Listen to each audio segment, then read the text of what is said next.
திருநெல்வேலி மண் ஒப்பாரி வைக்கிற மண் கிடையாது, பதிலுக்கு பதில் கொடுக்குற மண் இந்த திருநெல்வேலி மண்.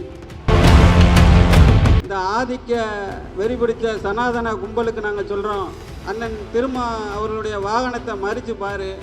நீ ஒத்த முந்தி ஜாதி வெறியோட அவளை வெறும் ஜாதியை கொடி கட்டிக்கிட்டு தெரிஞ்சான், இப்போ அவளை வெறும் பாஜக கொடி கட்டிட்டு தெரியணும். ரெண்டு பேருக்கும் வித்தியாசமே கிடையாது, ரெண்டு பேரும் ஒரே ஆள் தான். அங்கே ஒசூர் பார்டர்லேருந்து கன்னியாகுமரி பார்டர் வரைக்கும் திருமா திருமா திருமா திருமான்னு எல்லா செவுத்துலையும் திருமாங்கிற பேர் தான் இருக்குது. அதுவே அவனுக்கு பெரிய ஒரு மனநோயை ஏற்படுத்துது. ஜாதி மத எதிர்ப்பு கூட்டமைப்பு சார்பில் தோழர் முருகன் கண்ணா அவர்களின் ஒருங்கிணைப்பில் ஏற்பாடு செய்யப்பட்டுள்ள இந்த கண்டன அரங்கு கூட்டத்திற்கு வந்திருக்கின்ற விசிகேவினுடைய துணை பொதுச் செயலாளர் அண்ணன் வன்னியரசு அவர்களே, தமிழ் புலிகள் கட்சியினுடைய பொதுச் செயலாளர் அண்ணன் பேரறிவாளன் அவர்களே, தமிழக மக்கள் ஜனநாயக கட்சியினுடைய மாவட்ட செயலாளர் அப்துல் ஜபார் அவர்களே,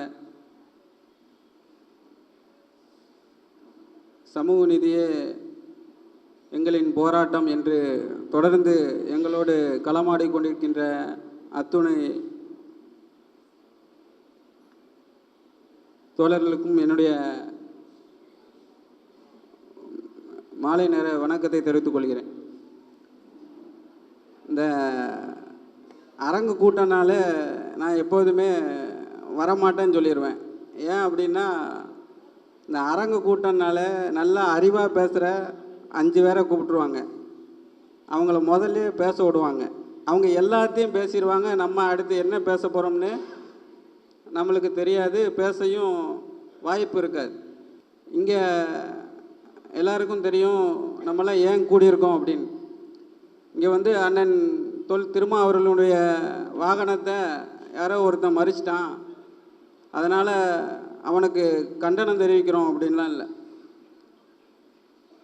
இன்னொரு தடவை நீ மறிச்ச அப்படின்னா உன் கை தனியாக கால் தனியாக பிச்சு போட்டுருவோம் அப்படின்னு சொல்லி உன்னை இந்த இடத்துல உனக்கு சொல்கிறதுக்கு மட்டும் அந்த கூட்டம்.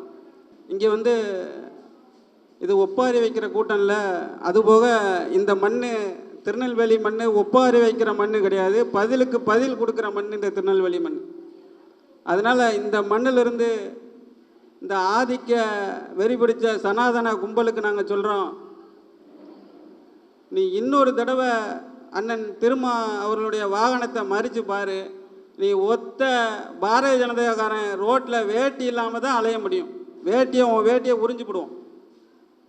நான் என்ன சொல்கிறோம், முந்தி ஜாதி வெறியோட அவளை வெறும் ஜாதியை கொடி கட்டிக்கிட்டு தெரிஞ்சான், இப்போ அவளை வெறும் பாஜக கொடி கட்டிட்டு தெரியணும். ரெண்டு பேருக்கும் வித்தியாசமே கிடையாது, ரெண்டு பேரும் ஒரே ஆள் தான்.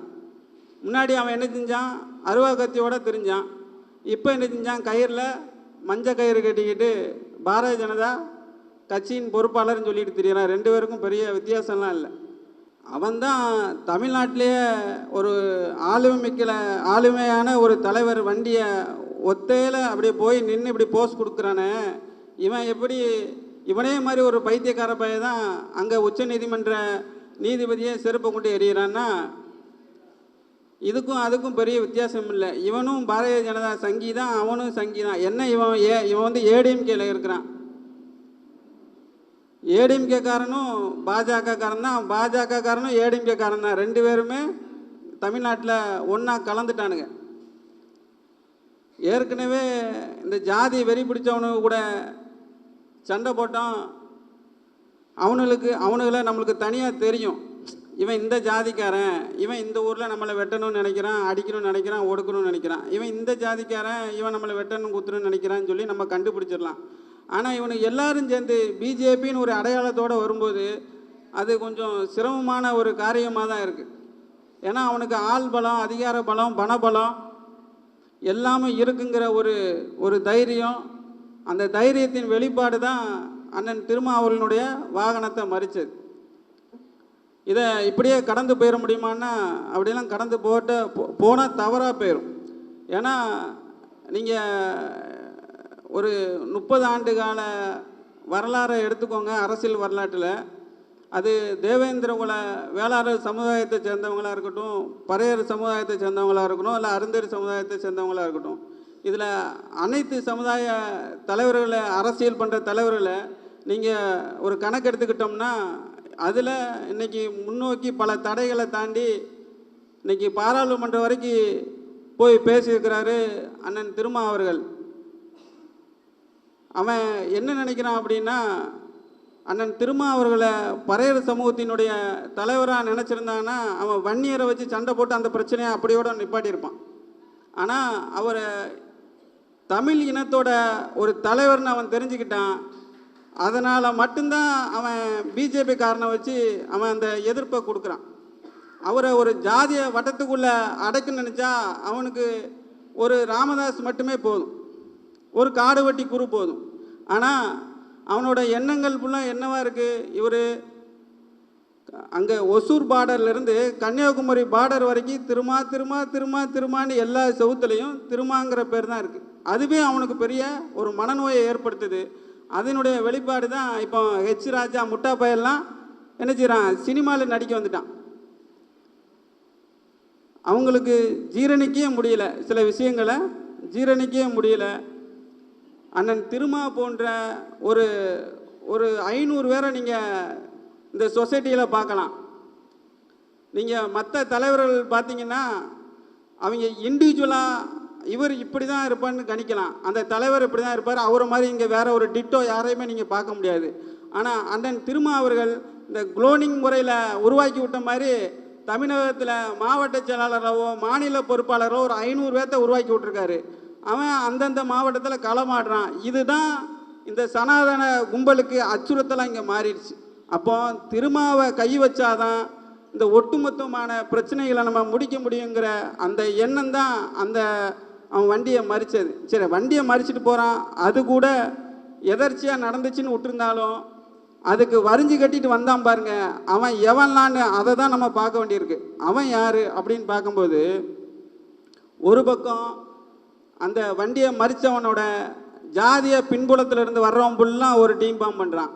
இன்னொரு பக்கம் அது எப்படிங்க, ஒரு வழக்கறிஞரை அடிக்கலாம், வழக்கறிஞரை எப்படிங்க பிரச்சனை பண்ணலாம்னு சொல்லி வழக்கறிஞர் ஃபுல்லாக ஒரு டீம் ஃபார்ம் பண்ணுறாங்க. நமது சார்பாக சமூக நீதி பேசுகிற வழக்கறிஞர்கள் ஃபுல்லாக ஒரு போராட்டம் பண்ணுறான். அவங்க சங்கி கும்பல் ஃபுல்லாக வழக்கறிஞர் ஃபுல்லாக ஒரு போராட்டம் பண்ணுறான். ஆனால் வழக்கறிஞர்களுக்கு நான் ஒன்று சொல்கிறேன், டாக்டர், அதாவது டாக்டருக்கு அப்புறம் மதிக்கிறாங்க, உண்மையை சொல்கிறான்னா வழக்கறிஞர்கிட்ட தான் ஒரு மனுஷன் உண்மையை சொல்கிறான், மதிக்கப்படக்கூடிய ஒரு தொழில். ஆனால் மனசாட்சியே இல்லாமல் ஒரு தவறை நியாயப்படுத்திக்கிட்டு ஒரு 100 பேர் நின்று நீங்கள் ஆர்ப்பாட்டம் பண்ணுறீங்கன்னா நீங்கள்லாம் நாட்டை கெடுத்து சீரழிச்சு போடுவீங்க இந்த வக்கீல். அதனால் இந்த இடத்துல எங்கள் அமைப்பின் சார்பாக நாங்கள் கடுமையான கண்டனத்தை பதிவு பண்ணுறோம்.